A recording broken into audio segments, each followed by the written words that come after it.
বড় লোক বলে হয়তো থেকে যাবে, গরিব লোক বলে কি বলে দিবে।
তখন তো কই বলে না যে আজকে তোমাদেরকে তুলে দেবো।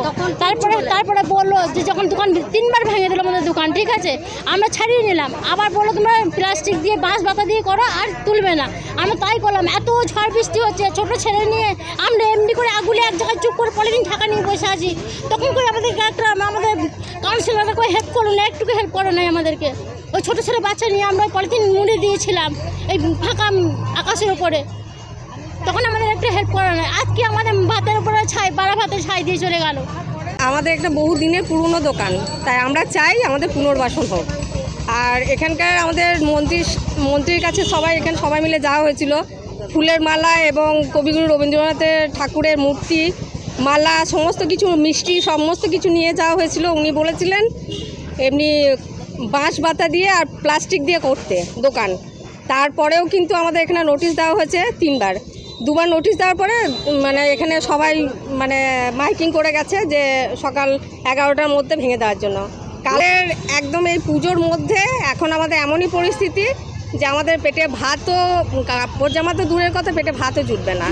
তাই এখানকার কমিশনার আমাদেরকে হেল্প করার কথা, তা উনি বরং আমাদের মানে দোকান ভাঙার আগেই ভোটে যখন এখানে যেতে হারজিত যখন হয়, আমাদের এখানেই তখন মানে কমিশনার হুমকি দিয়ে গেছে যে সব দোকান ভাঙ। এটা তো কোনো প্রশ্ন নয়। তারপরে তো ধরনের নোটিশ এসেছে এবং কালকে রাত্রিতে 9টার সময়ও বলে গিয়েছেন যে না, এখানকার দোকানগুলো সকাল 9টার মধ্যে যেন গুটিয়ে দেওয়া হয়। কিন্তু এখানে আমার কমিশনার তো আমাদের হেল্প করার কথা, কিন্তু যেখানে সরকার থেকে টাইম দিচ্ছে 11টা, কমিশনার টাইম দিয়ে যাচ্ছেন যে সকাল 9টায় যেন গুটিয়ে নেওয়া হয়। আমরা কার কাছে হেল্প চাইবো? আমরা তো এখানে পার্টির কাছেই তো হেল্প চাইবো। তা আমাদের কমিশনার আরও 2 ঘন্টা আগে বলছেন যে তোমরা উঠে পড়ো। যখন আমাদের নোটিশ পড়েনি তার আগে থেকে বলছে ভাঙ, সব দোকান ভাঙ, এখানে হেরে গেছে। তো একজনের জন্যই কি হেরেছে বলুন? আমার দোকানে দেখেই আঙুল তুলেই বলছে দোকান ভাঙ, এটা কোনো মানে হলো? বটতলায় দাঁড়িয়ে এটা কোনো মানে হলো কি বলুন? আজকে তো পরিস্থিতি দাঁড়িয়েছে, এ বলছে ভাঙতে, ও ভাঙতে, কিন্তু আগে তো এই পরিস্থিতি ছিল না, তাই না?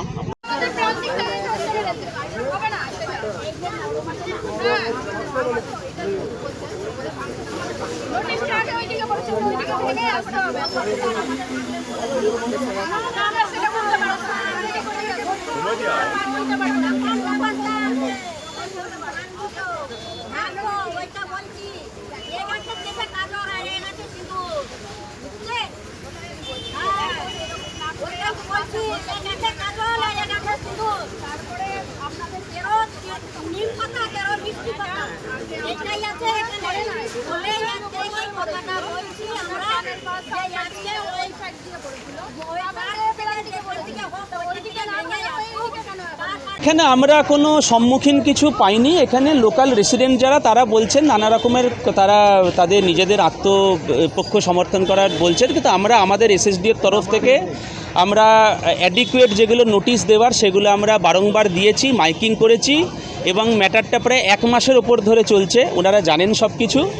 তো ওনাদের দু একটা হয়তো অভিযোগ আছে, যেগুলো হচ্ছে গিয়ে ওনাদের মূল যেটা বক্তব্য সেটা হচ্ছে গিয়ে যদি অন্য কোনো ইল্লিগালভাবে কেউ যদি অকুপাই করে থাকে বড় বিল্ডিং, সেটাকেও ভাঙতে হবে। এটা আমরাও সহমত, যদি ইল্লিগাল থাকে ওটাকেও ভাঙবো আমরা। 3 তলা হোটেলে যদি হয় সেটাও ভাঙবো, যদি অন্য কিছু হয় সেটাও ভাঙবো। এরকম কিছু নয়। এখানে ওখানে আমাদের একটা প্রকল্প চলছে, সরকারি প্রকল্প। তো সরকারি প্রকল্পটাকে আমাদের কমপ্লিট করতে হবে। তো কমপ্লিট করার জন্য আজকে ডেমোলিশন অভিযান। তো প্রত্যেককে টাইম দেওয়া হয়েছে, প্রত্যেককে নোটিশ দেওয়া হয়েছে, এমন নয় যে আচমকা এসে কিছু করা হচ্ছে। তো আমি আশা করব যে কোঅপারেশন দুপক্ষ থেকেই হোক, আমরা সেটাই চেষ্টা করব। আর যদি কোনো এরকম হয়ে থাকে যে অবৈধভাবে কেউ করেছে অথচ পাকা বাড়ি, কি হচ্ছে বা হচ্ছে না সেগুলো তো এতদিন হলেই তো হতো। 1 মাস ধরে তো জিনিসটা ওনারা জানেন। এমন তো নয় যে আমরা আজকেই জানাচ্ছি। ওনারা আসতে পারতেন, আমাদেরকে চিঠি দিতে পারতেন। বারংবার আমরা এখান থেকে মিটিং আমরা আমাদের তরফ থেকে জানিয়েছি, এসএসডি এর থেকে কই এখনও পর্যন্ত আমরা কোনো এরকম কোনো তাদের তরফ থেকে কোনো অভিযোগ বা কিছু পাইনি। আজকে এখানে এসে শুনছি আর কি। তো আমার অনুমান যে আমরা কারুর বিরুদ্ধে বা কিছু নয়, যে কাউকে এসে হঠাৎ করে আমরা ভেঙে দিলাম, কারুর ক্ষতি করলাম, এরকম আমরা নয়। আমাদের একটা কাজ চলছে, কাজটাকে কমপ্লিট করার জন্য আমরা এখানে এসেছি। এসএসডি অলরেডি 3-3বার নোটিশ করেছে।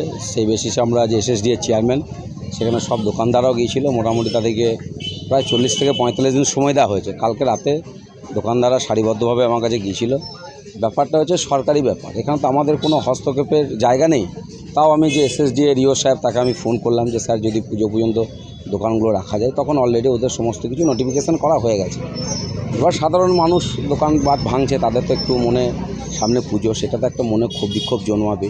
কীভাবে সেগুলোকে ম্যানেজ করা যায় এবং পুজোর মধ্যে কীভাবে তাদের পুনর্বাসন করা যায়, সেগুলো নিয়ে আমরা চিন্তাভাবনা করবো। দেখুন, রাতে হুমকি দিচ্ছে, এগুলো কে 2-4 জন পাশে থেকে যদি কেউ বলে, সেগুলো আমাদের কিছু বলার নেই, কেন এটা প্রশাসনিক ব্যাপার। 3-3বার নোটিশ দিয়েছে, তাহলে এখানে হুমকির কী আছে? এখানে কোনো কাউন্সিলর ইনভলভ আছে না দলের ছেলেদের ইনভলভ আছে?